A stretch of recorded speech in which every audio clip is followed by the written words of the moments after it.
Caminhando com o Senhor, 20 de novembro de 2021.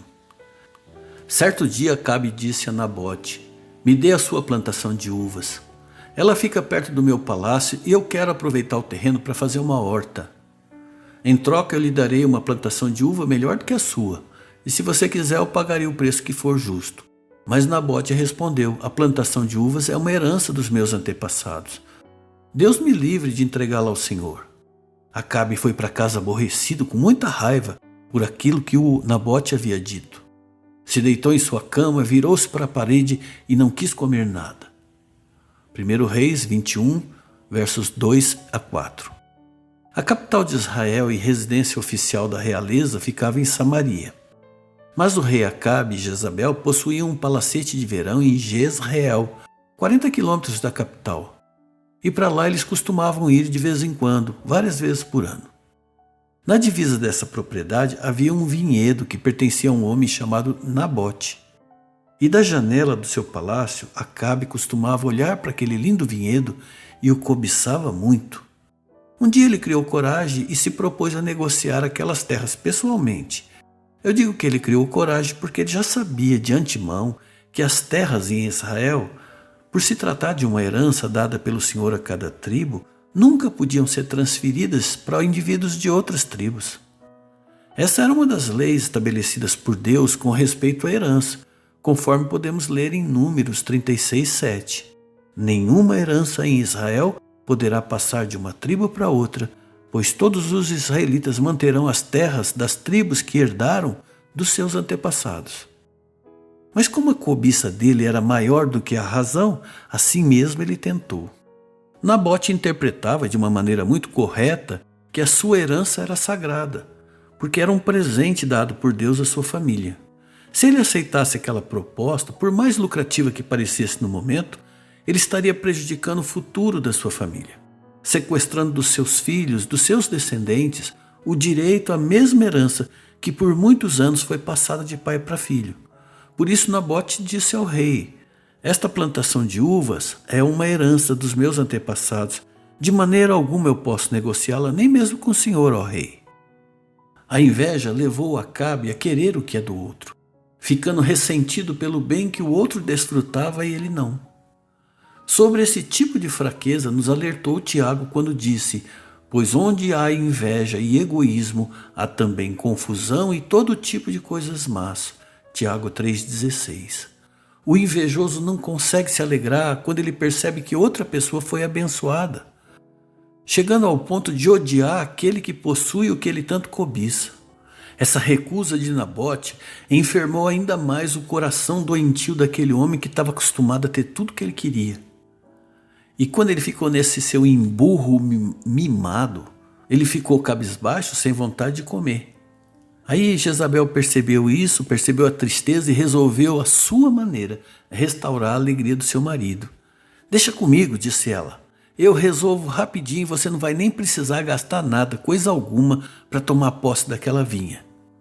Plano perverso era com ela mesma. Para fazer maldade, ela era bem engenhosa. E o seu plano foi o seguinte: ela escreveu cartas usando o nome do rei, escreveu e enviou para os anciãos, para os nobres da região. Selou a carta com carimbo real, convocando todos para um jejum obrigatório, como se alguma coisa muito ultrajante tivesse acontecido em Israel. Ela também expediu um mandado de segurança para que Nabote fosse trazido perante o tribunal. E completou o seu plano diabólico, contratando falsas testemunhas para afirmar que ouviram Nabote blasfemando contra Deus e contra o rei. A penalidade para esse tipo de crime, quando havia 2 ou mais testemunhas de acusação, era a morte certa, por apedrejamento. Ela ainda deu um jeitinho para envolver os filhos de Nabote na acusação, para que eles morressem também, de maneira que não sobrasse nenhum dos herdeiros vivo para tomar posse do vinhedo. Lembre-se, gente, que essa mesma estratégia maligna foi usada para condenar Jesus e Estevão, usando falsas testemunhas. Com autoridade real e com muita arbitrariedade, agora a vinha de Nabote podia ser confiscada pelo rei.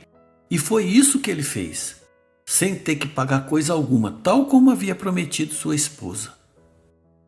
Mas então veio a palavra do Senhor ao profeta Elias, ordenando que ele fosse ao encontro do rei Acabe e denunciasse o rei cara a cara, falando do seu grande pecado. E em nome de Deus, Elias profetizou que no mesmo lugar onde Nabote morreu, assassinado, naquele mesmo local muitos cães haviam de lamber o sangue de Acabe, e que Jezabel morreria devorada por cães na frente do seu luxuoso palácio, ali mesmo em Jezreel. E não foi só isso, não. Disse também que nenhum dos seus descendentes, nenhum dos seus parentes seriam sepultados de forma honrosa, porque aqueles que morressem na cidade seriam comidos por cães, e os que morressem fora da cidade seriam estraçalhados pelos abutres. Esse episódio foi registrado para deixar muito claro que tipo de pessoa era o rei Acabe. Ninguém houve em Israel como Acabe, que se vendeu para fazer o mal perante o Senhor. Ele era instigado pela sua esposa Jezabel e junto com ela eles introduziram em Israel as mais degradantes abominações. Quando alguém se rende voluntariamente às práticas pecaminosas, logo ele acaba perdendo noção do que é certo e do que é errado.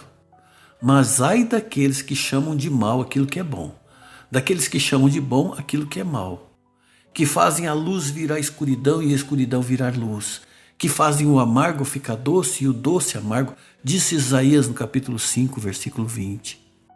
Ah, meus irmãos, como essa história está tão perto de nós.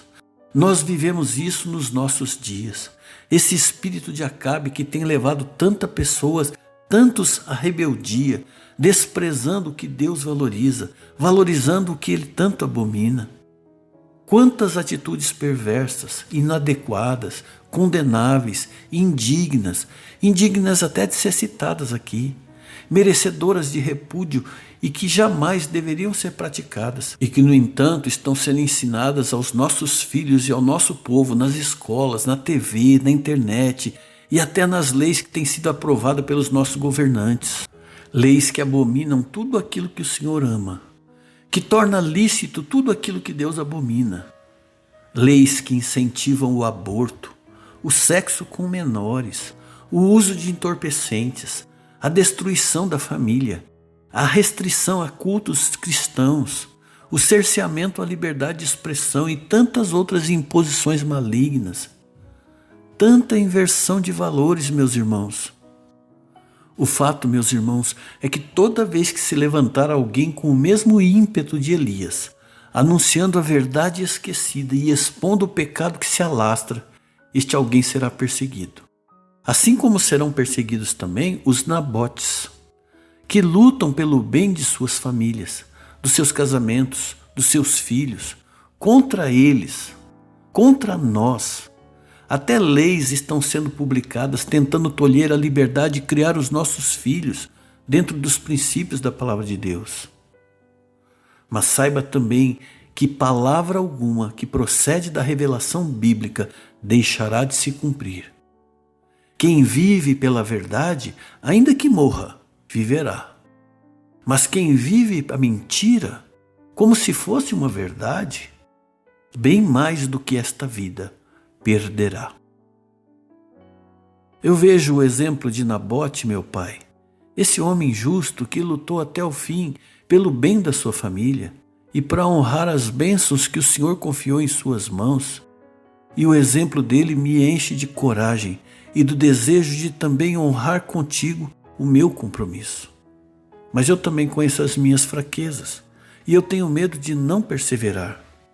Por isso, Senhor, eu te peço, por mim e por aqueles que me ouvem, que participam desta oração, que nos ajude a permanecer fiéis no comprometimento do teu querer em nossas vidas.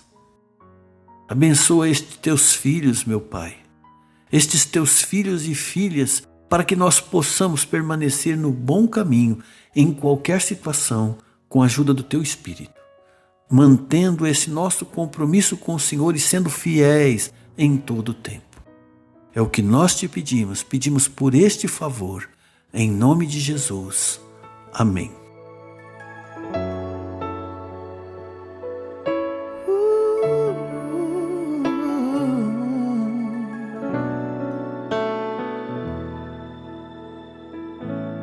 sei que se eu te obedecer e se a tua voz eu ouvir e teus mandamentos guardar, serei bendito por onde eu passar.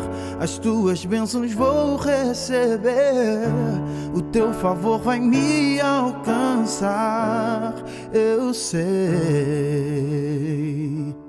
Pois eu confio nas promessas que tu tens pra mim, e eu faço compromisso de ser fiel a ti até o fim. Enche-me com teu Espírito, derrama em mim a tua unção. Eu vou fazer tua vontade, andar na tua direção. Enche-me com teu Espírito, derrama em mim a tua unção. Eu vou fazer tua vontade, andar na tua direção. Andar na tua direção. Oh Deus, eu sei que se eu te obedecer e se a tua voz eu ouvir e teus mandamentos eu guardar, serei bendito por onde eu passar. As suas bênçãos sem fim eu sei que eu vou receber, o teu favor, a tua graça me alcançam todo dia, eu sei. Pois eu confio nas promessas que tu tens pra mim, e eu faço compromisso de ser fiel a ti até o fim.